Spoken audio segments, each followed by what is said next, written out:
Hello, I'm Matt and welcome to Badger Workshop.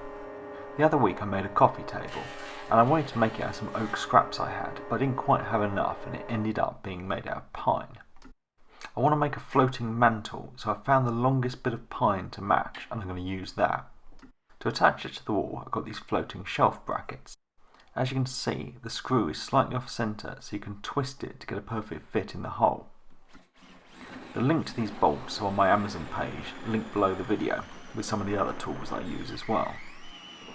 Unfortunately, this is far too big a hole to do on the drill press, so I had to use some tape around this long drill bit and then try and drill as straight as I could.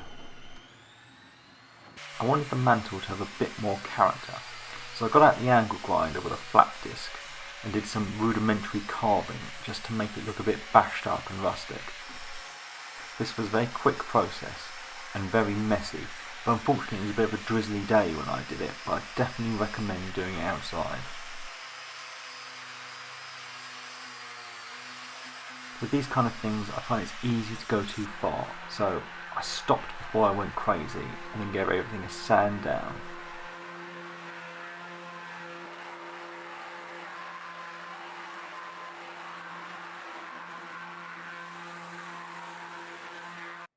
As you saw, I've already drilled 2 holes in the back of this bit of wood.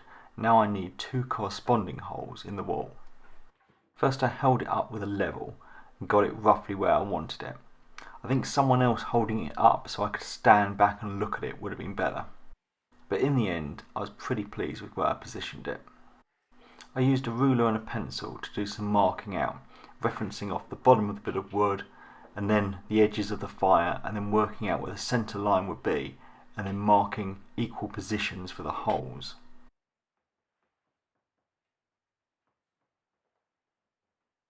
I can then drill holes for the bolts, again using a bit of masking tape so I didn't go too deep. Then I could get some plugs in the holes and get the bolts put in. They also came with some washers and they've got a little flat section on, so you can just get, I think it was a 10mm spanner on to tighten it up. At this point the wood's not finished, but I just wanted to get this done and see if all the holes line up before I went any further. They did, so then I could take the wood into the workshop and apply some Treatex finish to it. This is exactly the same finish as I put on the table, so they should match nicely. This is a hard wax oil, extremely easy to apply, but it did take about 10 hours to dry. When it was dry I could take it back into the house and then line the holes up with the pins and get it put in place. I turned the pins slightly with a spanner to get a nice tight fit, and then with a bit of a struggle I got it in place. If I needed to it would come off again, but it's certainly not going to come off easily. And that's it all done. Now I've got a home for my badger collection. Thanks for watching, thanks to my patrons, and please subscribe for more videos.